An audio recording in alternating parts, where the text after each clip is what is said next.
సర్వస్వం మీరని తెలియజేస్తూ నాకు అవకాశం కల్పించిన మీ అందరికీ పేరు పేరున ధన్యవాదాలు. మధ్యాహ్నం భోజనం దాదాపు మొత్తం రాష్ట్రంలో చదువుతున్న ఇంటర్మీడియట్ పిల్లలకు కల్పిస్తున్న ప్రభుత్వం ఈ రోజు తెలుగుదేశం ప్రభుత్వం. పెద్దలు చంద్రబాబు నాయుడు గారు ఒక ఆదర్శమైన నాయకులు గారు ఈరోజు దాదాపు 600 మంది ఈ స్కూల్లో ఉంటారు, ఈ కాలేజీలో ఉంటారు. ఈ కాలేజీలో ఈరోజు 55-60 మంది ఆబ్సెంట్ ఉంటారండి. ఆబ్సెంట్ తగ్గించలేదండి, ఆబ్సెంట్లు ఎక్కువ ఉండదు. ఆబ్సెంట్ ఉంటే మీ మైండ్ డైవర్ట్ అయిపోతుంది, రెగ్యులర్గా ఉంటే కాన్సన్ట్రేషన్ ఉంటుంది. ఆ విధంగా మీరు మంచి చదువు చదవాలా, బాధ్యతగా ఉండాలా. ఈరోజు 2 గెస్టులు వస్తానే మనం బాధపడతాం. అటువంటి అప్పుడు 600 మంది పిల్లలకు భోజనం చేసి పెట్టినారంటే మీ జీవితాల్లో మీ కుటుంబాల్లో మీరు ఎక్కడైనా ఉండండి, ఎప్పుడు కూడా కానీ you will be the first. మీకు ఎవరు కూడా సాటి ఉండరు. మీ ప్రతి ఒక్కరిలో ఒక స్కిల్ ఉంటుంది. ఆ స్కిల్కు మీరు చాటాలా. మీ జీవితాల్లో మంచి మంచి ఉద్యోగాలు సంపాదించాలా. సమాజంలో ఒక ప్రత్యేక గుర్తింపు తీసుకురావాలా. మీ చుట్టుపక్కల ఉన్న వాళ్ళు మీకు చూసి గౌరవించాలా. మీ కుటుంబ సభ్యులు ఉన్న వాళ్ళు చూసి మీకు చాలా ఆనందపడాలా. ఈ విధంగా మీరు ఈ సమాజానికి గుర్తింపు తీసుకురావాలా. నేనేదో చదువుకున్నాను, నేను క్లర్క్ అవుతాను, లేదా నేనేదో అటెండర్ అవుతాను, నేనేదో ఇది ఆ ఆలోచనే ఉండదు. నేను టాప్ డిఓ ర్యాంక్ అవుతాను, నేను ఐఏఎస్ చదువుతాను, నేను ఐపీఎస్ చదువుతాను, నేను పూర్తి స్థాయిగా మా తల్లిదండ్రులు తల ఎత్తుకొని తిరిగేలాగా నేను అంత చదివి వాళ్ళ విలువలు పెంచుతాయని చెప్పి ఆ విధంగా మీరు నడవాలి. అప్పుడే మీ చదువుకు మీరు ఎన్ని ఏళ్ళు పడిన కష్టానికి గుర్తింపు వస్తుంది. సమాజంలో ఉద్యోగాలు లేవని ఏం లేవు, ఖచ్చితంగా ఉద్యోగాలు ఉన్నాయి. అది 100% ఉండేవాళ్ళు, మంచి క్యాలిబర్ కలిగిన వాళ్ళకు, మంచి పర్ఫార్మెన్స్ కలిగిన వాళ్ళకు ఖచ్చితంగా ఉద్యోగాలు ఉంటాయి. ఎవరు మనం ఒక అడుగు చదువు పైన ఒక అడుగు వేరే యాక్టివిటీస్ పైన ఉంటే కష్టమైపోతుంది. అందుకోసం మీరు సమాజానికి పునాదులు. రేపు మీరు ఆడపిల్లలంటే సర్వస్వం మీది.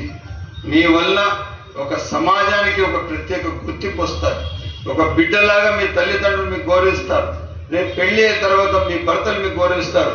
మీరు పిల్లలు అయిన తర్వాత ఆ పిల్లలు మిమ్మల్ని గౌరవిస్తారు. పక్కన ఉన్న కుటుంబ సభ్యులందరూ మీకు గౌరవిస్తారు. ఎందుకంటే మీ నడవడిక, మీ మాట, మీ తీరు, మీ విలువలు ఆ విధంగా మీరు తీసుకురావాలి. మీరు మదనపల్లిలో చదివిన పిల్లలు నేను ఏ విధంగా మీ ఎమ్మెల్యేగా నేను ఉన్నాను, మీరు నాకన్నా మంచి పేరు సంపాదించాలా, ఇంకా బాధ్యతగా ఉండాలా, ఇంకా మెరుగైన పద్ధతిలో మీ జీవితాల్లో వెలుగు రావాలా, మీరు అటువంటి ఆశయం పెట్టుకొని ముందుకు నడవాలా. తప్పకుండా మీకు ఏ అవసరం ఉన్నా కూడా కానీ మీ టీచర్స్ మీకు హెల్ప్ చేస్తారు. అటువంటి అవసరం వచ్చి మీరు ఫర్దర్ స్టడీస్కి ఏ ఒక్క అవసరం ఉన్నా కూడా మీరు నాకు మాట్లాడచ్చు. నేను ఎక్కడైనా మీకు సీట్ల కోసం కానీ ఏమైనా అడ్మిషన్స్ కోసం కూడా కానీ ఫీజు ఇష్యూస్లో కానీ నేను తప్పకుండా మీకు సహాయం చేస్తానని చెప్పి తెలియజేస్తాను.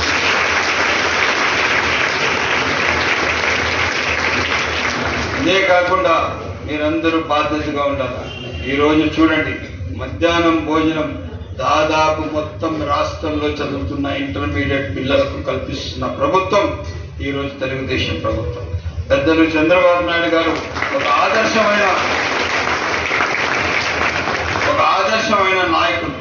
ఒక పూట ఎవరైనా మన ఇంటికి ఒక గెస్ట్ వచ్చేస్తేనే మనం ఆలోచిస్తాబ్బా, ఇద్దరు వచ్చేసినారబ్బా, ఎట్లబ్బా వీళ్ళ కోసము ఇక ఏం వంట చేయలేదే, వీళ్ళు సడన్ గా చెప్పకుండా వచ్చేసినారే, ఏం చేసేది వీళ్ళు కాదు. ఈరోజు దాదాపు 600 మంది ఈ స్కూల్లో ఉంటారు, ఈ కాలేజీలో ఉంటారు. ఈ కాలేజీలో ఈరోజు 55-60 మంది ఆబ్సెంట్ ఉంటారంట. ఆబ్సెంట్ తగ్గించలేదండి, కానీ ఆబ్సెంట్లు ఎక్కువ ఉండదు. ఆబ్సెంట్ ఉంటే మీ మైండ్ డైవర్ట్ అయిపోతుంది. రెగ్యులర్గా ఉంటే కాన్సన్ట్రేషన్ ఉంటుంది. ఆ విధంగా మీరు మంచి చదువు చదవాలా, బాధ్యతగా ఉండాలా. ఈరోజు ఇద్దరు గెస్టులు వస్తానే మనం బాధపడతాం. అటువంటి అప్పుడు 600 మంది పిల్లలకు భోజనం చేసి పెట్టారంటే మీ పైన ఎంత బాధ్యత ఉంటే ఒక్కసారిగా ప్రభుత్వం మీకోసం ఆలోచిస్తుంది. ఆ బాధ్యత మీరెక్కడ మరవకూడదు. ఈ ప్రభుత్వం మీది, ఈ ప్రభుత్వానికి పునాదులు మీరు, సర్వస్వం మీరని తెలియజేస్తూ నాకు అవకాశం కల్పించిన మీ అందరికీ పేరు ధన్యవాదాలు.